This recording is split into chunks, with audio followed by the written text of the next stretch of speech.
성탄절 바로 다음 날 우리 첫 주일 하나님 앞에 예배하러 오신 모든 성도들을 주의 이름으로 환영합니다.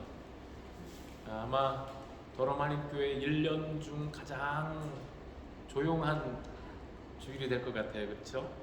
많은 식구들이 성탄절 방학을 맞이해서 여행 중이고, 또 코비드-19 이 바이러스에 감염된 식구들도 있고, 또 그럴까봐 염려되어서 가정에 있는 분들도 있고 그렇습니다. 그래서 다들 아마 좀 염려하고 흩어져 있는 식구들이 많은데요. 오늘 찾아온 우리 성도들을 주의 이름으로 환영하며 마지막 금년도 주일 예배를 마음과 뜻과 정성을 다하여 예배하는 귀한 시간 되기를 바랍니다.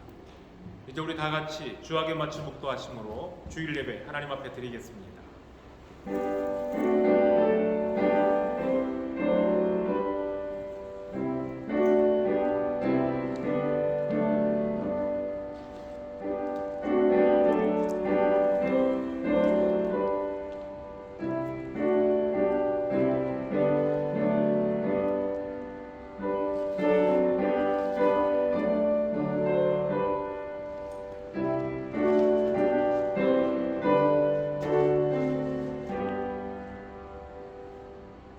여호와의 영광이 나타나고 모든 육체가 그것을 함께 보리라.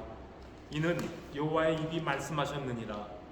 베들레헴 에브라다야, 너는 유다 족속 중에 작을지라도 이스라엘을 다스릴 자가 네게서 네게로 나올 것이라.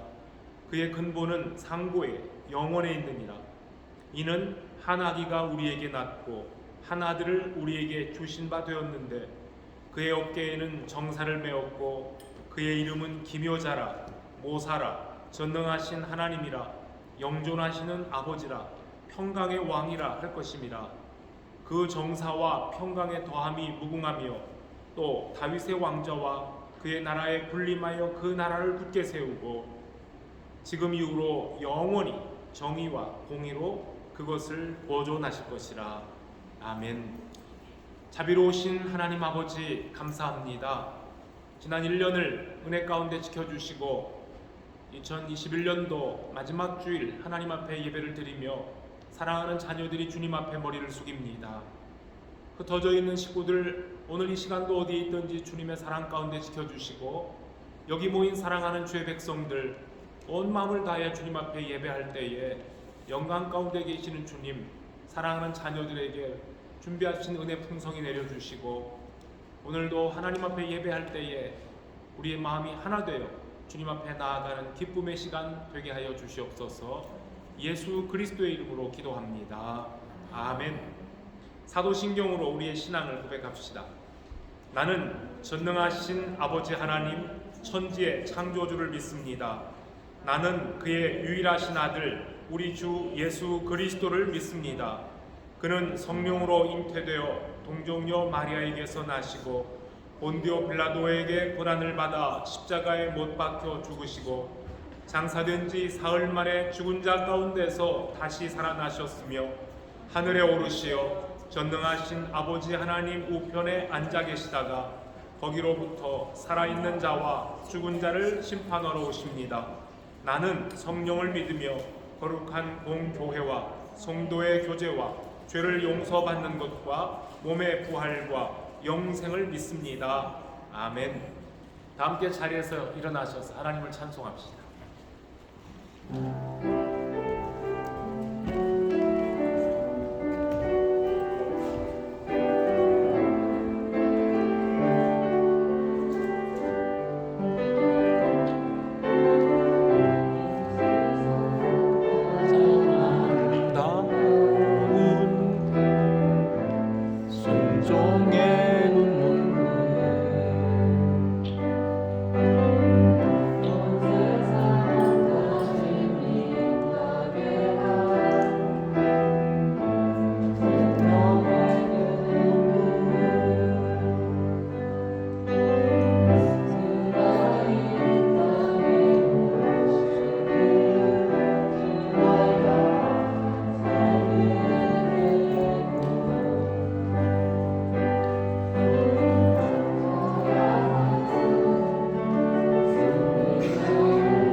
자리에 앉아 주시기 바랍니다.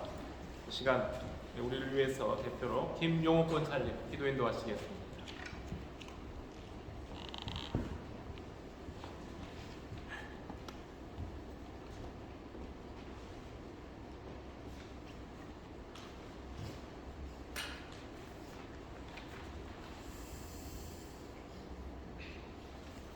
기도하겠습니다. 오늘도 예배의 자리에 불러주심에 감사드립니다. 어제는 예수 그리스도의 탄생일 성탄절이었습니다. 독생자 예수 그리스도의 보혈로 깨끗하게 하시고 주님의 자녀로 설 수 있게 하심을 감사드립니다. 송년주일을 맞이하여 2021년을 돌아봅니다. 끊임없이 의삼과 제약된 삶 사이에서 헤매고 갈등하는 순간도 많았습니다. 입으로는 주님의 주인 되신 삶을 외치지만 행동은 저희가 주인된 삶을 살기도 했습니다. 저희의 죄를 용서하여 주시옵소서. 코비드-19으로 삶의 제약도 많았고 성도 간의 교제도 쉽지 않았습니다. 그럼에도 불구하고 공동체에 마음을 머무게 하시고 코로나의 바이러스로부터 저희를 안전하게 보호하여 주심에 감사드립니다.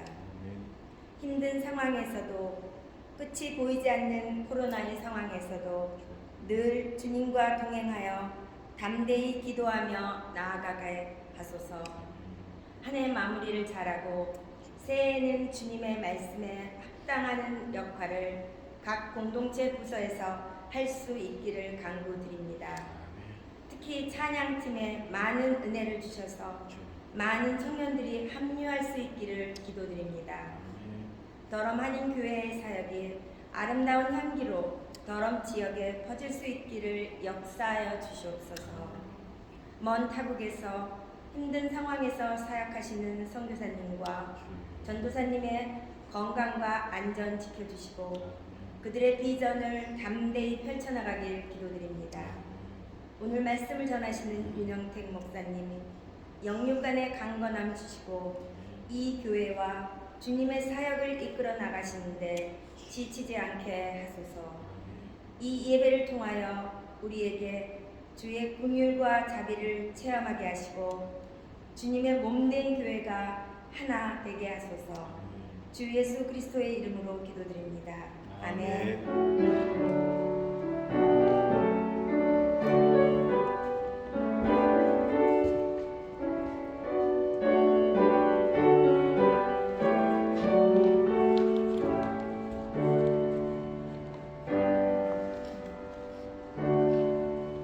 아멘. 이 시간 하나님 앞에 예물 드립니다.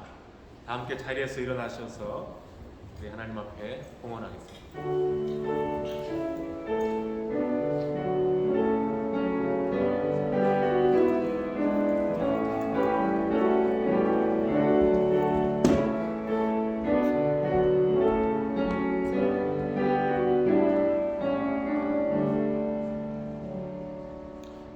하나님 감사합니다.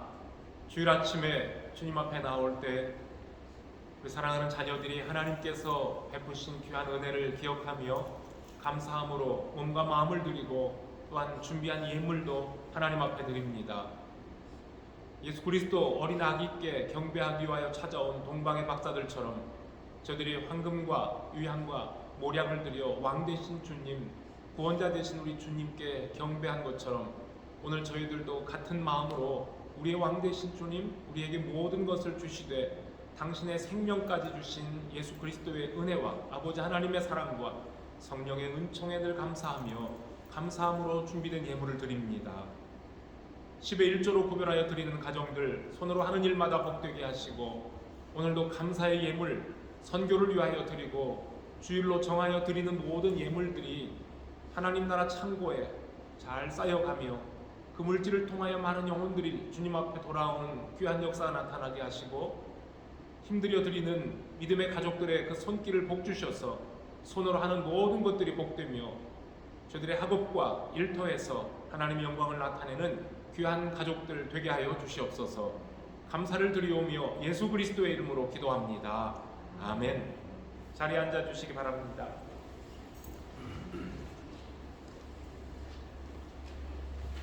주의 이름으로 우리 성도들 다시 한번 환영하며 오늘 주일 교회 소식 전해드립니다. 아까 우리 집사님도 권잘님도 기도 속에 언급하셨어요. 송년 주일이기도 하고요.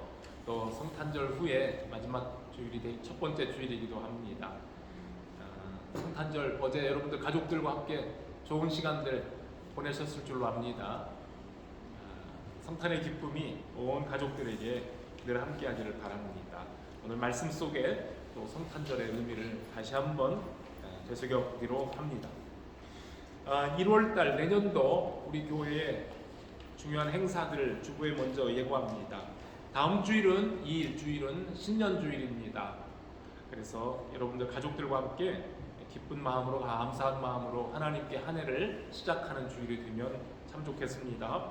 그리고 다음 주일에는 우리 교회를 위해서 또 1년 동안 수고하실 일꾼들을 임명하는 시간도 갖겠습니다. 그 다음에 매달 첫 금요일 우리가 기도회를 갖는데요. 지금 상황에 예배당에 모여서 기도회 할 수가 없기 때문에, 그리고 신년 첫 금요일이기도 한데요. 우리가 가정에서 온라인을 통해서라도 한 마음으로 우리가 전 교우들이 같이 모이고 기도 제목을 나누고 기도하면 좋겠습니다. 그래서 다음 주일에 다시 한번 정확하게 기도회 시간, 모임 시간, 줌으로 하는 시간을 광고하도록 하겠습니다.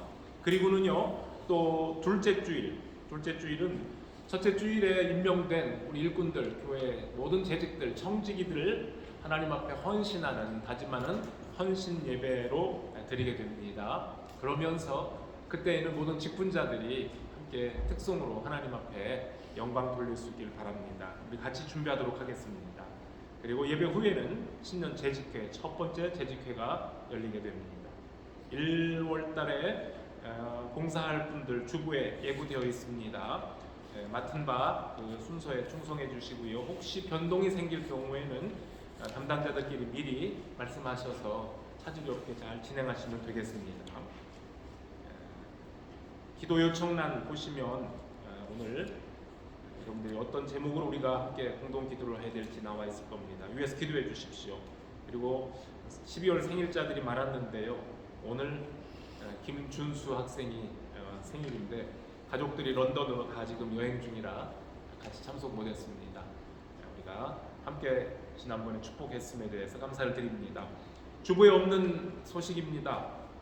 코비드 19 때문에 많이들 염려하고 계시죠. 아침에 박은영 전사님께 연락을 받았는데 그 집 큰 따님이 양성 반응이 나와 있대요. 그리고 지금 열이 많이 나고 얼굴이 붉게 되고, 그래서 다른 가족들도 혹시 어떨까 해서 검사를 했는데 다른 가족들은 괜찮답니다. 감사하게도 괜찮은데요. 아무쪼록 우리 박 전사님 따님이 어서 크게 아프지 않고 빨리 회복되어 갈 수 있고 다른 가족들에게 어려움 없도록 기도해 주시면 좋겠고요. 박 전사님도 어제 저녁부터 목이 좀 칼칼한 느낌이 있대요. 아침에도 이렇게 목소리가 가라앉아 있어요. 그런데 양성 반응은 아니었다고 해서 감사는 하는데요. 기도해 주시고, 또 어제 이제 우리 강 집사님 댁에는 두 아드님들이 성탄절 지금 그 어머니랑 같이 지내려고 독일에서 런던에서 왔어요. 이 병화 형제 같이 왔는데 먼저 우리 박수로 환영드립니다. 감사합니다. 아마 1년에 한 번 정도나 볼 수 있을 것 같아요. 우리 교우들과, 그렇죠? 예, 서로 만나기가 어려운데 지금 짧은 크리스마스 휴가 기간이지만 가족들과 좋은 시간, 은혜로운 시간 나눌 수 있길 바랍니다.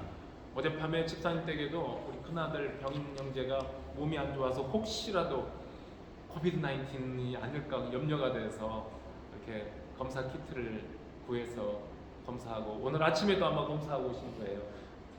양성이 아니에요. 괜찮습니다.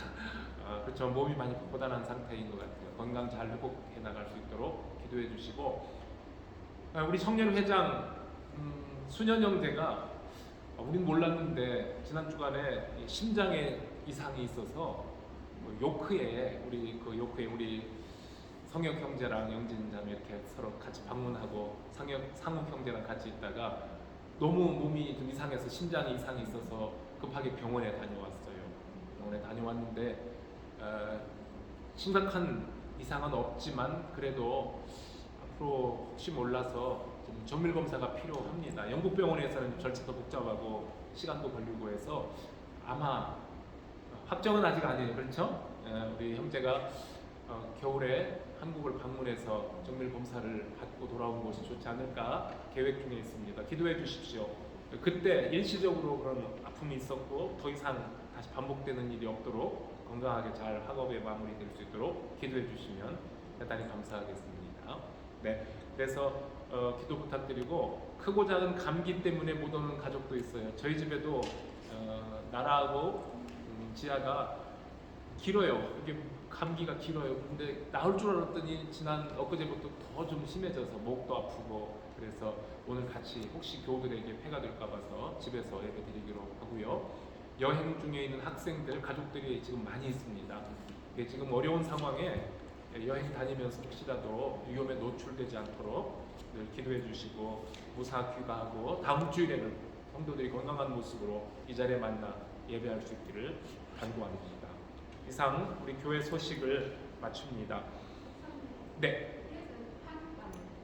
그렇지 잠깐 광고를 해야죠. 그리고 박봉선 집사님과 레나가 오늘 예배를 드리고 이제 엄마하고 딸만 한국을 긴 시간 방문합니다. 8월쯤 돌아오십니까? 어떻게?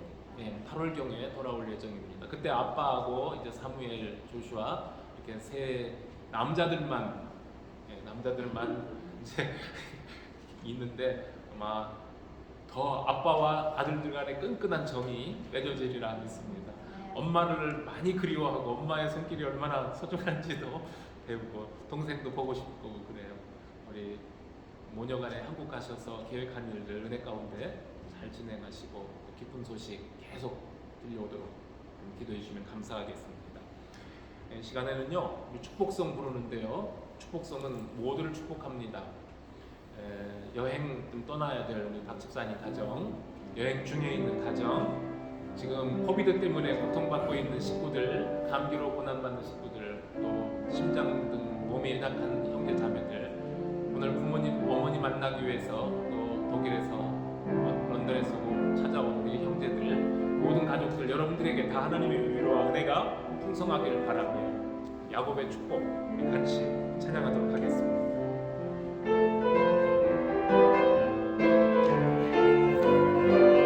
너는 담장 너머로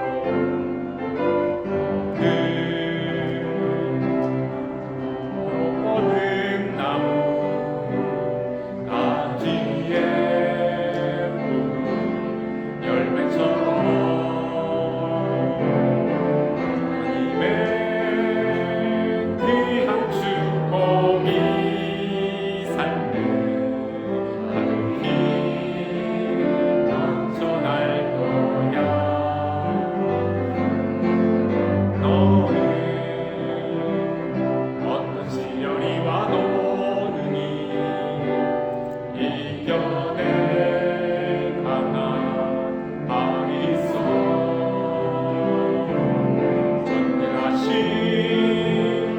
하나님께서 너와 언제나 함께 하시니 너는 하나님의 사랑, 아름다운 하나님의 사랑, 나는 널 위해 기도하며 내 길을 축복할 거야. 너는 하나님의 선물, 사랑스러운 하나님의 열매, 주의 품에 꽃 피운 나무가 되어줘. 아멘. 모든 분들을 축복하며 힘차게 박수해 주시기 바랍니다. 네. 하나님 말씀 같이 보겠습니다. 오늘 말씀 누가복음입니다. 누가복음 2장 8절로 14절에 있는 말씀입니다. 저와 여러분 한 절씩 교독하겠습니다. 그 지역의 목자들이 밤에 밖에서 자기 양떼를 지키더니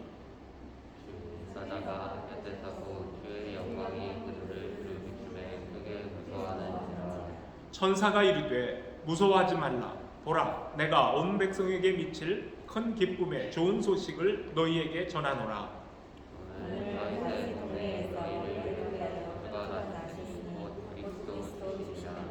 너희가 가서 강보에 쌓여 구유에 누워 있는 아기를 보리니 이것이 너희에게 표적이니라 하더니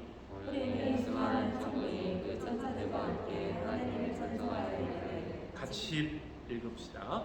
지극히 높은 곳에서는 하나님께 영광이요 땅에서는 하나님이 기뻐하신 사람들 중에 평화로다 하니라. 아멘. 오늘 이 말씀을 가지고 큰 기쁨의 좋은 소식이란 제목으로 함께 은혜를 나누고자 합니다. 한 번 더 기도하겠습니다. 하나님 감사합니다. 성탄절이 지난 첫 번째 주일에 우리 사랑하는 성도들이 성탄의 기쁨을 계속하여 하나님 앞에 감사함으로 영광 돌리며 이 시간 말씀 듣기 위해 이 자리에 모였습니다. 큰 기쁨의 좋은 소식을 전해주신 우리 하나님께 감사하며 십자가에서 죽으심으로 우리를 위하여 모든 희생을 감당하시고 우리를 구원하신 우리 주님께 감사하며 성령의 능력으로 살아가게 하시는 하나님께 감사드리며 이 시간도 주 앞에 우리의 마음을 열고 귀를 기울입니다. 말씀을 통하여 주시는 주의 메시지가 우리의 삶의 힘이 되고 우리 자신을 돌아보며 지나온 1년을 돌아보고 또 새로운 한 해를 계획할 수 있는 감사의 시간, 은혜의 시간 되게 하여 주시옵소서. 예수 그리스도의 이름으로 기도합니다. 아멘. 성탄절을 아주 너무 힘있게 너무 즐겁게 지내시느라 체력이 다 고갈되신 것 같아요. 그렇죠?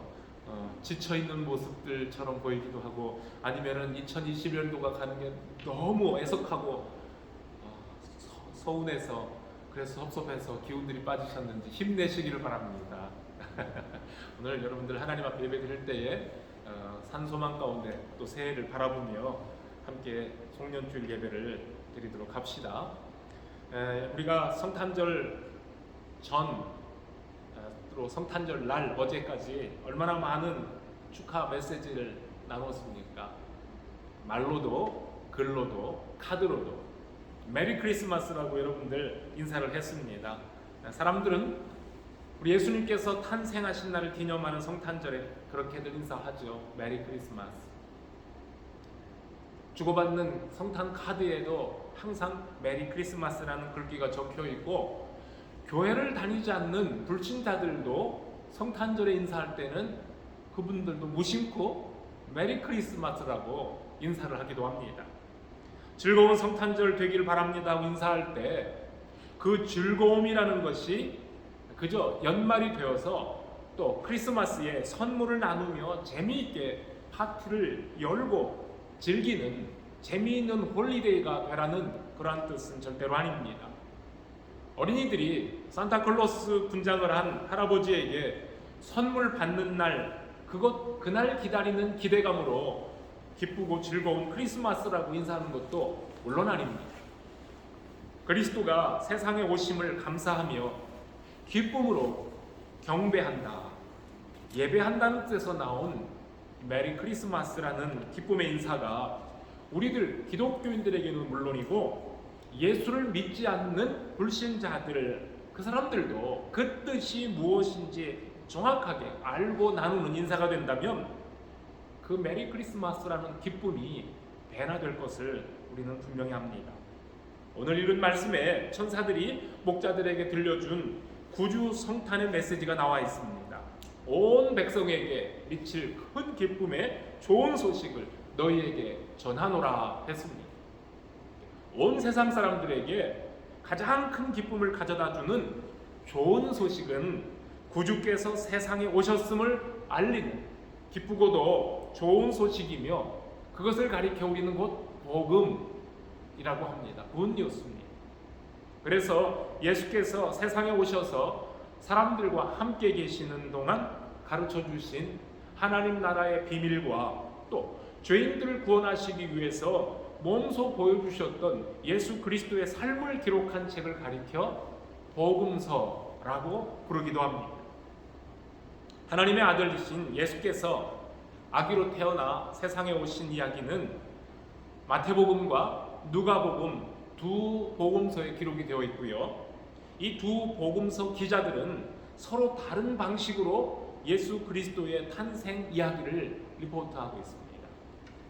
먼저 누가복음의 기록을 봅니다. 우리가 오늘 읽었던 성경은 누가복음의 한 부분입니다. 로마 황제 아우구스투스의 명을 따라 호적 신고를 하려고 만삭이 된 아내 마리아를 데리고 베들레헴 고향 땅으로 왔던 요셉은 마음이 급해졌습니다.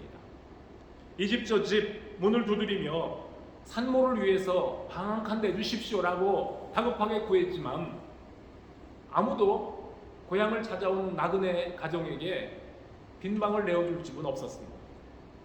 요셉과 마리아는 하는 수 없이 남의 집 마구간에 머물게 되었고, 거기서 아기를 낳은 마리아는 갓난아기를 호되기에 쌓아서 말먹이통 구유에 뉘었습니다. 다윗의 동네 베들레헴에 아기 예수가 태어난 바로 그 밤입니다. 깜깜한 밤에 들에서 양을 치고 있던 목자들에게 천사가 방문합니다. 그런데 말로 형용할 수 없는 환한 밝은 빛이 목자들의 주위를 환하게 비쳤습니다. 이 갑작스러운 광경에 놀란 목자들이 두려워 떨고 있을 때에 천사가 이렇게 말합니다.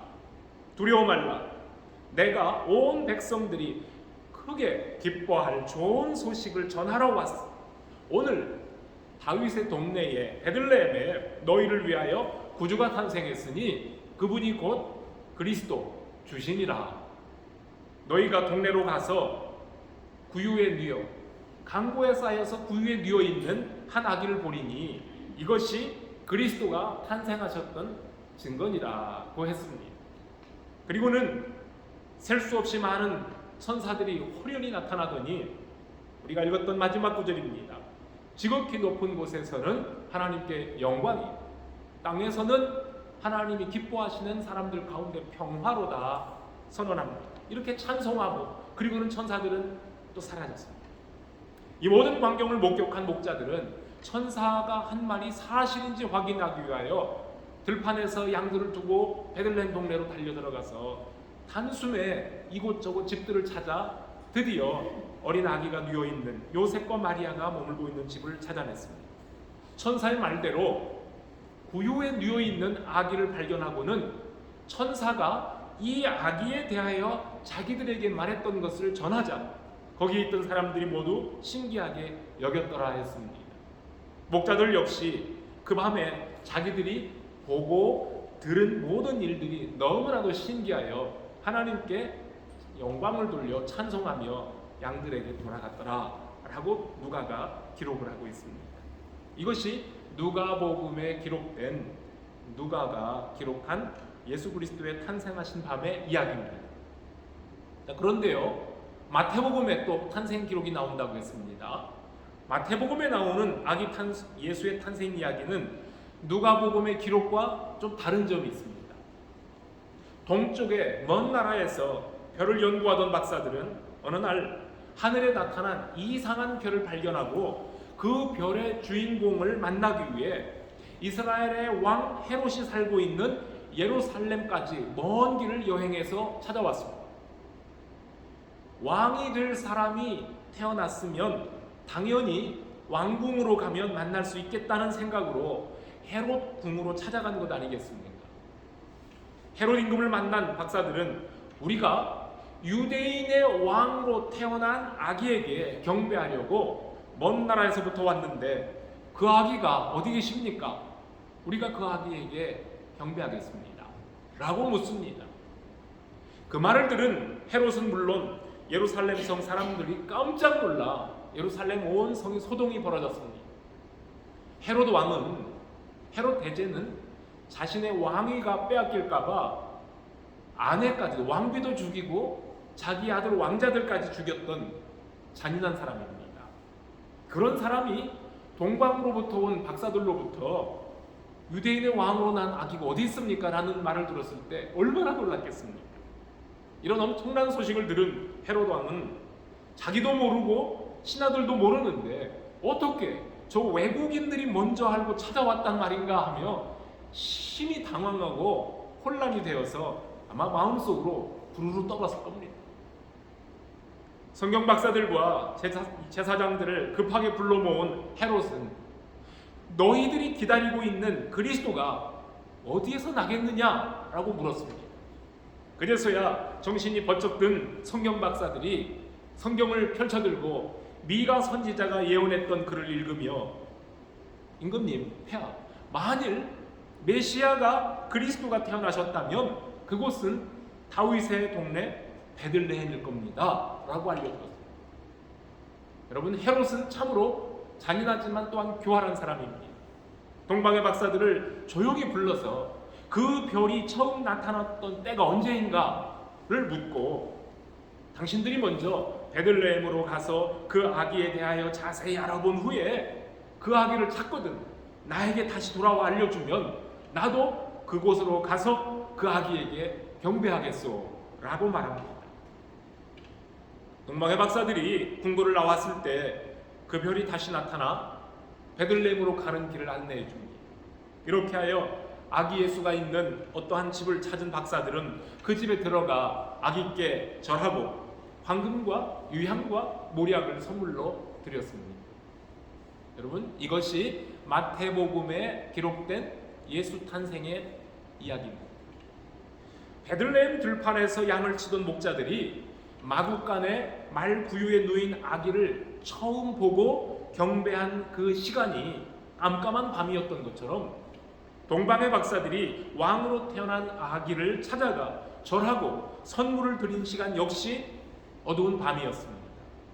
그런데 동방의 박사들이 아기 예수님을 방문한 그 시점과 목자들이 찾아간 그 시점은 그리고 장소는 같은 날, 같은 밤, 같은 장소에서 일어난 일이 아닙니다.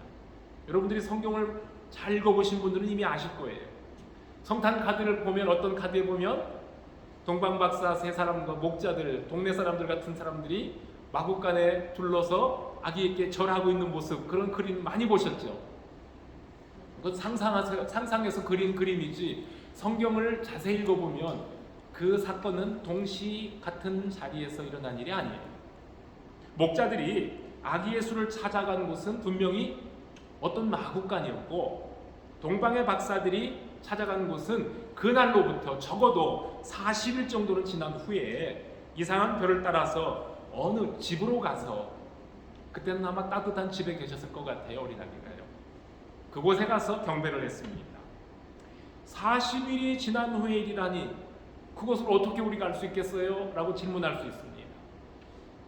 율법의 규례를 따르는 유대인들의 생활 습관을 생각해보면 참고하면 금방 알 수 있어요. 누가복음 2장을 보면 요셉과 마리아는 율법의 전례를 따라서 아기 예수가 태어난 8일 후에 무엇을 행합니까? 할례를 행하고 그 다음에 아들을 낳은 산모의 정결 의식을 위해서 33일을 더 기다렸다가 예루살렘 성전으로 가서 비둘기 2마리를 드려 하나님 앞에 정결 제사를 드립니다. 누가복음에 나타난 이야기예요. 바로 그때에 정결 제사를 드리러 예루살렘에 갔을 때에 요셉과 마리아는 성전에서 누구를 만납니까? 시므온과 여선집 안나를 만나게 돼요. 그리고 제사를 다 마친 후에 다시 아기를 데리고 베들레헴으로 돌아와 지내는 중에 동방의 박사들의 방문을 받게 되는 겁니다. 그리고 박사들이 다녀간 후에 요셉은 꿈에 나타난 천사의 말을 듣고 밤중에 그 밤에 마리아와 아기를 데리고 애굽으로 도피하여 헤롯이 죽기까지 거기서 지내다가 헤롯이 죽은 다음에야 갈릴리 나사렛으로 돌아가 거기서 예수님은 장성하게 되고 부모님과 함께 지내게 되는 겁니다. 자, 이렇게 성경을 마태복음과 누가복음을 정리해 보면 박사들이 별을 따라와 찾은 곳은 마구간이 아닙니다. 그리고 어떤 집이에요. 이렇게 누가복음과 마태복음의 탄생 이야기는 얼마간의 차이가 있습니다. 그렇지만 두 복음서에 기록된 구세주 탄생의 이야기 속에 하나님의 은혜가 담겨져 있다는 것이 더 중요합니다. 아기 예수께서 세상에 오시던 날 천사들이 이 사실을 목자에게 가장 먼저 알렸습니다. 세상을 다스리던 로마의 황제들이나 또는 예루살렘 왕궁에 살고 있는 헤롯 대제도 아니었고 높은 자리에 있던 정치가들이나 유대의 종교 지도자들에게 제일 먼저 알려준 게 아닙니다. 그래서 양을 치던 목자들에게 가장 먼저 이 소식이 전달되었습니다. 여러분, 헤럴드라는 말 자주 우리가 듣고 말하지요. 우리 다이자매는 신문 기자니까 헤럴드. 우리 신문사들 중에는요, 헤럴드라는 말이 많이 들어가요. 무슨 헤럴드, 무슨 헤럴드, 헤럴드 뭐. 그게 뭡니까? 메시지를 전한다는 그런 전하는 책임을 진 자들이라는 의미예요. 베들레헴의 목자들은 예수 그리스도의 나심을 가장 먼저 증거한 메신저들 헤럴드입니다. 천사의 말처럼 예수께서 세상에 사람으로 오신 것은 하나님께는 영광이며 하나님의 사랑을 받는 사람들에게는 평화라고 그랬습니다. 하늘은 하나님의 영광이 충만한 자리를 의미하고요, 땅은 하나님의 사랑과 용서와 화해가 필요한 죄인들의 자리입니다. 가장 높은 것과 가장 낮은 것입니다. 사도 바울은 로마서 3장 23절에서 하나님의 은혜를 외면하고 사람들의 욕심을 먼저 앞세우다가 죄를 지은 인간의 상태를 이렇게 표현했죠. 모든 사람이 죄를 범하였음에 하나님의 영광에 이르지 못하더니, 첫 번째 사람 아담 이후의 모든 사람은 죄인으로 살고 있습니다. 그 어떤 사람도 자신의 노력이나 착한 행동으로 하나님의 영광에 가까이 할 수 없는 불쌍한 가련한 존재가 되고 말았습니다. 죄를 지어 하나님과 멀어진 그 간격은 사람의 힘이나 노력 그 어떤 것으로도 메꿀 수가 없고, 오직 하나님 편에서 길을 열어서 하나님께서 만나 주셔야만 가능한 일이 되었습니다. 그 길은 오직 하나밖에 없습니다. 하나님은 사랑하는 독생자를 세상에 보내어 세상의 모든 죄인들의 죄를 대신 맡아 죄값을 치르게 하셨습니다. 누구든지 예수 그리스도를 생명의 구원자로 믿고 영접하는 사람들에게는 하나님의 자녀가 되는 특권을 주셨습니다. 그가 누구든지 하나님의 아들을 믿는 자는 하나님이 값없이 베푸시는 은혜로 의롭다 하심을 얻는 하나님께서 명하는 의인이 됩니다. 바로 이것이 나의 죄 때문에 하나님과 멀어졌던 관계를 회복하는 단 하나의 길, 이것뿐이 없습니다.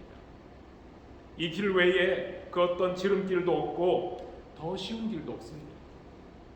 내가, 저와 여러분들이 할 수 있는 일은 단 한 가지입니다.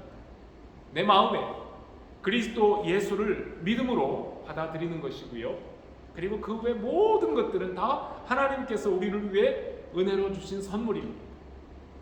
우리는 그 선물을 값없이 거저받았지만 하나님 편에서는 당신의 사랑하는 아들을 잃는 희생을 하셔야만 했습니다.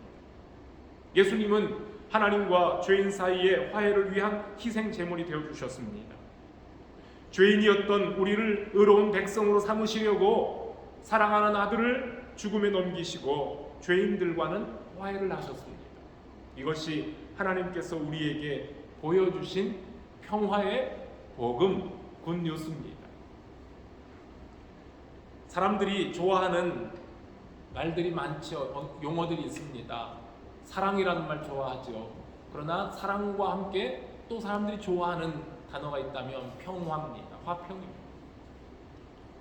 그런데 사람들이 말하는 평화는 평화가 아닐 경우가 참 많습니다. 예수님께서 탄생하셨던 그 시절에도 다스렸던 로마의 황제 아우구스투스가 있지만은요, 여러분, 로마 역사 속에서 자랑했던 주 1세기와 2세기의 팍스 로마나, 여러분 팍스 로마나라는 말을 들어보셨을 겁니다. 로마의 평화입니다. 그런데 황제 아우구스투스로부터 한 200년 동안 계속된 이 로마의 평화를 지칭하는 말이 팍스 로마나인데요, 그 시대에는 이민족들의 침입도 없고 이 변방의 소비도 견고하고 국내의 치안도 잘 확립되어 있고 교통과 물자와 모든 것들의 교류도 아주 활발한 로마의 전성기 평화의 시대였습니다. 하지만 이 평화는 절대 강자가 절대 약자들 위에 군림해서 더 이상 어느 민족도 로마에 감히 대항할 수 없어서 더 이상 전쟁이 없는 일시적인 평화에 불과합니다. 로마 제국의 지배계들과 로마의 시민들에게는 그 시절이 태평성대였겠지만 식민지 백성들은 로마의 평화를 위해 숨을 죽이고 살아야 되고 탄압과 착취를 견뎌내야만 했던 피해자들입니다. 이 로마의 거짓 평화 팍스 로마나처럼 오늘날도 힘이 강한 사람이 힘이 약한 사람을 꼼짝 못하게 억눌러 잠잠하게 만들어 놓고 아주 우리 속된 말로 찍소리 못하게 만들어 놓고 말없이 조용한 것을 가리켜 평화다라고 억지를 부립니다. 전쟁이 없는 상태가 평화의 전부겠습니까? 그게 평화의 의미겠습니까? 나라들 사이에 평화 조약을 맺습니다만 그 평화 조약 이면에 감추어진 속임수가 서로를 믿지 못하게 하고 끝없는 싸움을 반복하게 합니다. 사람들이 만들어내는 이 정치적인 평화는 완전하지 못합니다. 내면의 희생을 최소화, 내 편의 희생은 아주 최소화시키면서 상대방으로부터 더 많은 것을 얻어내려고 하는 조약은 상대편에 대한 배려보다는 나와 내 나라의 유익에 더 관심을 두기 때문에 그런 평화는 가식적이고 오래가지도 못합니다. 그런데요, 여러분, 이 우주 가운데에서 절대 강자이시며 절대 주권자이신 하나님께서 사람과 맺은 평화의 조약은 절대 강자이신 하나님께서 일방적으로 희생하시고 아들을 잃어버리는 희생까지도 감수하시며 맺어진 언약입니다. 아들이신 예수께서 십자가의 희생을 통해 제물이 되심으로 하나님과 우리 사이에 가로막혔던 죄회담을 허시고 화해를 이루십니다. 죄인들을 불쌍히 여기신 하나님의 절대적인 사랑과 희생이 우리를 영원한 사망으로부터 해방시켰으니 여러분, 이렇게 완벽한 평화 조약이 인류 역사상 세상 어느 곳에 또 있었겠습니까? 남북한의 평화가 유능한 정치꾼 몇 사람의 정치적인 협상이나 또는 감히 대항할 수 없이 상대방을 짓눌러버리는 최강 최신의 무기로 가능하겠습니까? 하나님께서 독생자를 주신 그 사랑처럼 나를 기꺼이 내어주지 않는 평화는 또다시 전쟁과 치열한 경쟁을 불러일으키고 맙니다. 잠깐 지는 척 하다가 기회를 보아서 공격하겠다는 가짜 평화는 이 세상에 절대로 평화를 주지 못합니다. 메리 크리스마스라고 했습니다. 성탄절의 기쁨은 죄인들을 향한 하나님의 마음, 예수 그리스도의 희생과 끝이 없는 사랑의 의미를 바로 깨달았을 때 비로소 진정한 기쁨이 됩니다. 성탄절을 기쁨으로 맞이하는 그리스도인들은 하나님과 화해하고 평화를 누리는 특별한 은혜를 힘입어 세상을 향한 평화의 심부름꾼들, 앞에서 말한 헤럴드가 되어야 된다는 그 귀한 사명을 잊지 마시기를 바랍니다. 하나님과 평화를 누리는 사람이 또한 이웃들과의 평화도 잘 이루어갑니다. 하나님이 허락하신 평화를 정말 나의 것이 되게 하고 싶다면 여러분 먼저 여러분들의 가정에서부터 평화를 실천하시고 또한 이웃과의 화해도 평화도 시도해 나가시길 바랍니다. 가정에서 부부들이 먼저 화해하시고 부모와 자녀가 평화를 이루고 한 믿음을 가지고 신앙생활하고 있는 모든 교우들이 서로 평화를 실천해 나가야 됩니다. 저쪽에서 먼저 나에게 손을 내밀면 나도 손을 내밀겠다. 상대방이 다가와 주기를 기다리지 말고 내가 먼저 다른 사람에게 악수를 청하고 평화를 선언하시길 바랍니다. 나를 낮추고 나를 희생하는 마음이 없이는 이러한 평화가 이루어지기 어렵습니다. 평화 지난번 우리 김 목사님이 강단에서 마지막 설교하실 때에 평안, 평화, 화평에 대해서 말씀하셨지요. 평화를 평안이라는 말 에이레네로 이렇게 바꾸어서 사용해도 괜찮습니다. 하나님과 평화로운 관계를 가진 사람은요, 평안한, 평화로운 삶을 살아가게 됩니다. 하나님이 주시는 그 평안은 마르지 않는 샘과 같습니다. 그 평안이 내면에 있는 사람들은요, 그 어떤 어려움이나 위험이 닥쳐와도 그렇게 쉽게 흔들리거나 넘어지지 않습니다. 이 시간 많은 사람들이 불안한 마음으로 살고 있습니다. 전쟁이 날까봐 두렵고, 지진이 날까봐 두려워하고요, 화산이 폭발할까봐 염려하는 세계 시민들이 있습니다. 그리고는 지금은 평안한데 이 평안이 어느 날 갑자기 사라져버리면 어떻게 되지? 라고 염려하며 걱정하는 사람들도 있습니다. 코로나 바이러스와 각종 질병으로 고생하며 또는 경제적인 어려움으로 근심하는 이웃들도 있습니다. 그리고 학업과 진로의 문제로 걱정하며 마음이 불안한 젊은이들도 있습니다. 우리 하나님께서는 이러한 다양한 물리적인 재앙이나 또한 개인적인 고난을 통해 우리 그리스도인들의 영적 상태를 살펴보게 하십니다. 하나님의 뜻을 깨닫는 사람들은 이러한 세상 풍파 속에서도 앞으로 이루어질 하나님의 약속을 의지하며 역경을 뚫고 나아가고 언젠가는 주님으로 말미암아 해같이 빛나는 영광을 맛보게 되리라 믿고 살아갑니다. 그것이 주께서 오늘을 사는 우리에게 주시는 평안이고요, 다른 말로 하면 평화가 아니겠습니까? 예루살렘의 궁궐에 살고 있던 헤롯 대왕은 성경의 예언을 믿는 사람이 아니었습니다. 헤롯은 그리스도를 경배할 마음이 애초부터 없었고요, 그 아기를 찾아내면 해칠 생각을 하고 있던 사람입니다. 그리고 누구보다 성경을 많이 알고 있는 제사장들과 서기관들은 성경을 모르는 사람들이 아니었지만 마음과 영이 둔해졌기 때문에 자신들의 시대에 세상에 오신 하나님의 아들을 알아보지 못했고 영접하지도 못했고 끝내는 거절하고 십자가에 달려 죽게 했습니다. 헤롯 왕과 제사장들과 서기관들은 베들레헴에 태어나신 그리스도에 대한 지식은 가지고 있었지만 끝내 그분의 왕되심을 방해했고 거절하고 무시했습니다. 그러나 오늘 말씀에서 본 것처럼 그리스도의 오심은 가난하고 낮은 사람들, 구주의 오심을 간절히 기다리던 목자들에게 가장 먼저 선포되었고 제일 먼저 눈으로 확인하게 하고 제일 먼저 기쁨으로 하나님을 찬송케 했습니다.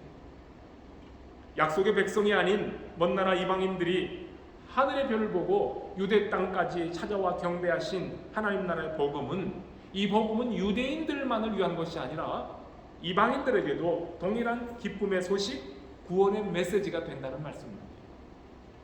세상의 죄인을 구원하신 구주가 이 땅에 오신 기쁜 소식, 이 소식을 가장 먼저 듣고 확인하며 하나님을 찬양했던 목자들처럼 오늘 우리들도 기쁘다 구주 오셨네 찬양하시길 바랍니다. 예수 그리스도는 낮은 자를 높여주시되 또 원수가 된 자 사람들을 하나가 되게 하시는 평화가 되시고요, 마음이 가난한 사람에게 하나님 나라의 복음으로 풍성케 채워주시는 분입니다. 그리스도의 참 복음이 마음속에 들어오고 평화의 왕이신 그분이 내 삶을 다스리게 나를 내어드릴 때 구주의 성탄은 참 의미와 진정한 복이 있는 겁니다.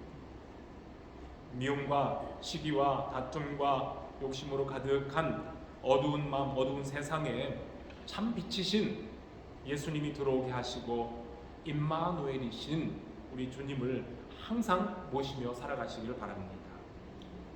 여러분 아시겠지만 질문해 볼까요? 베들레헴, 다윗의 동네 베들레헴의 이름 뜻이 뭘까요? 떡집, 또 다른 말로 하면은 빵집이에요. 떡집, 빵집입니다.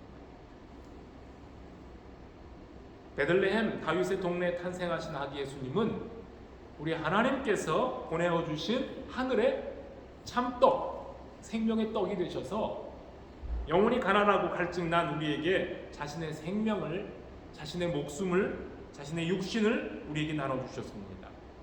우리는 오늘 그 사랑을 기억하며 주님께서 명하신 우리 성찬 예식에 참여하게 됩니다. 주님의 탄생은 십자가의 죽음을 향한 출발이고요, 하나님의 오묘하고도 놀라운 구원의 계획입니다. 우리의 구원을 위해 하나님께서 만세전에 정해놓으신 은혜의 선물이 바로 예수 그리스도의 탄생입니다. 생명의 양식이신 그분을 통해 참 평화와 참 사랑과 참 용서가 우리 가운데 임합니다. 이 큰 기쁨의 좋은 소식인 복음을 여러분들도 또한 세상 사람들과 나눌 수 있기를 바라고요. 이러한 소망 가운데 2021년도를 잘 마무리하시고, 또한 이 소망 가운데, 이 감사 가운데에 새해 2022년도를 맞이하시기를 주님의 이름으로 축복합니다. 성탄절 인사가 다 끝난 건 아닙니다. 오늘 다시 한번 앞뒤에 옆에 계신 분과 메리 크리스마스 기쁨으로 인사 나누시길 바랍니다. 메리 크리스마스입니다.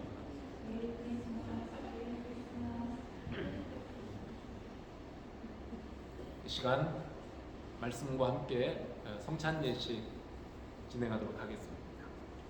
준비해 주시기 바랍니다.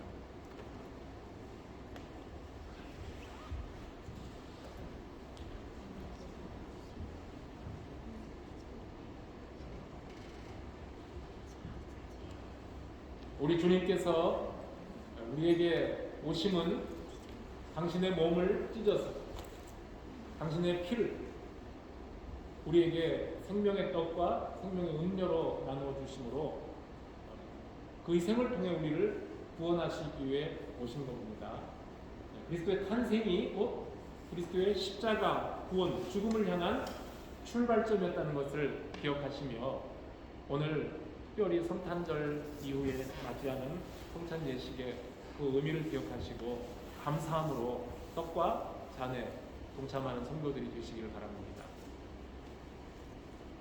이 성찬은 우리 주님께서 잡히시기 전날 밤 마지막 유월절 잔치를 하시던 밤에 제자들에게 떡을 떼어 나눠주시면서 이것을 받아 먹으라, 이것은 너희를 위한 내 몸이다 하셨고, 식후에 또 잔을 나눠주시며 이것을 다 받아 마시라, 이것은 나의 피, 곧 너희를 위한 언약의 피, 새 언약의 피다 라고 하시고, 내가 다시 올 때까지 이것을 행하여 나를 기념하라 하셨습니다.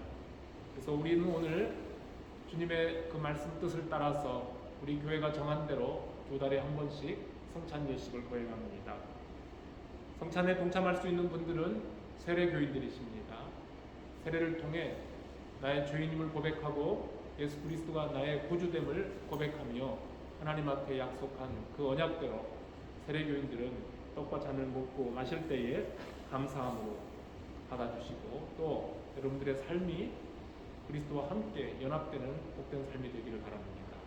한 떡을 먹고 한 잔을 먹고 마시는 우리는 그리스도 안에서 하나가 되었다는 뜻이고 하며, 첫째는 예수 그리스도와 연합했다, 하나 됐다는 의미이기도 합니다. 우리 주님의 고난과 죽음에도 동참하시고 예수 그리스도의 영광의 부활에도 하나 되어 동참하는 것이며, 다시 오실 때 우리 주님과 함께 호련히 변화된 영광스러운 몸으로 주님을 맞이할 것을 소망하면서 오늘 이 시간 성찬 예식에 동참하시기를 바랍니다. 같이 기도하겠습니다. 하나님 아버지, 감사합니다. 우리를 위해 이 땅에 사람으로 오신 예수 그리스도, 탄생하신 예수 그리스도, 죽음을 위하여서 아버지의 뜻을 따라 순종하여 오신 예수 그리스도, 주님의 성탄을 저희들이 기쁨으로 맞이하고 감사하며 오늘 성찬 예식을 거행할 때에 주님께서 명하신 대로 그 뜻을 기억하며 주님께서 주시는 떡과 주님께서 주시는 잔을 받습니다. 오늘 예식에 동참하는 우리 세례교인들, 우리의 지난날 삶을 돌아보며 우리의 죄악들이 고백되고 정결한 마음으로 이 떡과 잔을 받게 하시고, 또 주님께서 명하신 이것을 먹고 마심으로 내가 주님과 하나됨과 같이 또한 한 떡과 한 잔을 먹고 마시는 우리 모두가 주 안에서 하나된 복된 삶을 살게 하시고, 예수께서 우리를 위하여 죽으심으로 죄악으로부터 우리를 건져주신 것처럼 우리도 주님과 연합하여 세상의 모든 죄악들과 싸워 승리하는 믿음의 백성들 되게 하여 주시옵소서.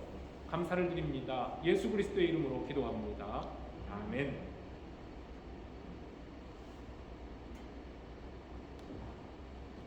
먼저 여러분들에게 떡을 나눠드립니다. 예수님께서 받아 먹으라 내 몸이다 하셨습니다. 그 의미를 기억하시며 오늘 우리 성도들 떡을 받으시기 바랍니다. 세례교인들은 해주시기 바랍니다.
유아 세례는 받았는데 아직 컨퍼메이션을 하지 않은 우리 어린 학생들이나 젊은이들은 언약식에 서약식에 한번 동참한 후에 세례교인 자격으로 떡과 잔을 받을 수가 있습니다.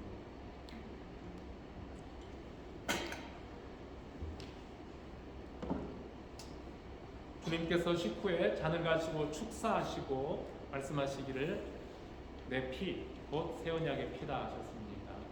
의미를 기억하시며 이 잔을 감사함으로 받으시기 바랍니다.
우리 주님께서는 제자들과 함께 마지막 만찬을 마치신 후에 찬미하며 산으로 올라가시더라 했습니다.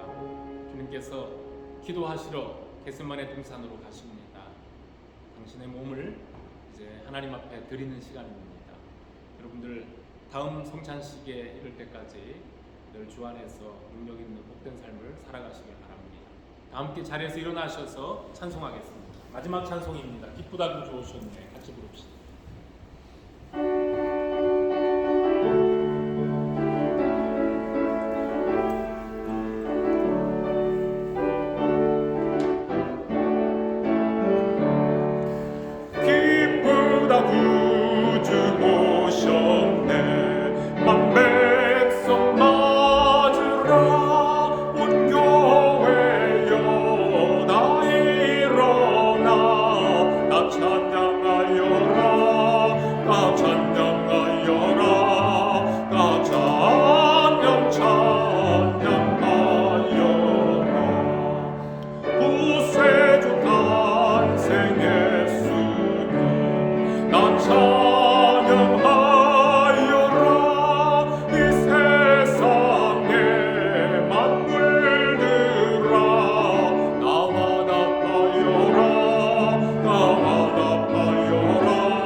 온 세상 죄를 사하려 주 예수 오셨네.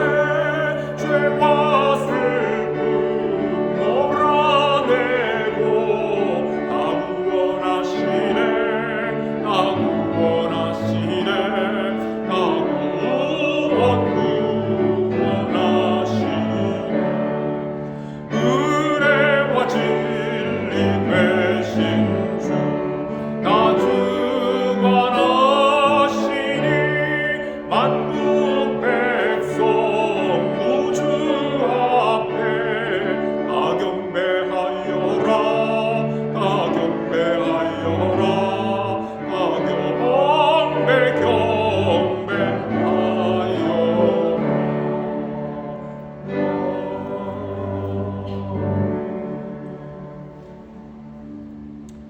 지금은 길이요 진리요 생명이신 예수 그리스도의 은혜와 우리 아버지 하나님의 그 크신 사랑과 성령 하나님의 보호하시고 인도하심이 예수께서 이 땅에 오심을 기쁨으로 맞이하며 감사하며 구원의 기쁨 가운데 그 소식을 증거하며 살며 주님이 주신 그 사랑을 기억하고 온 세상 속에서 능력 있는 삶을 살기를 원하는 모든 성도들 위해 영원토록 함께 있을지어다.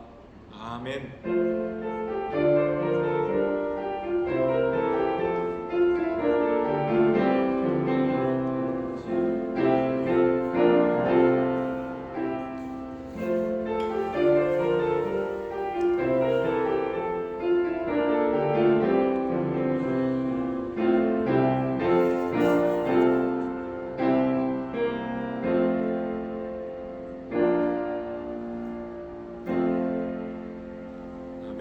오늘 예배를 마칩니다.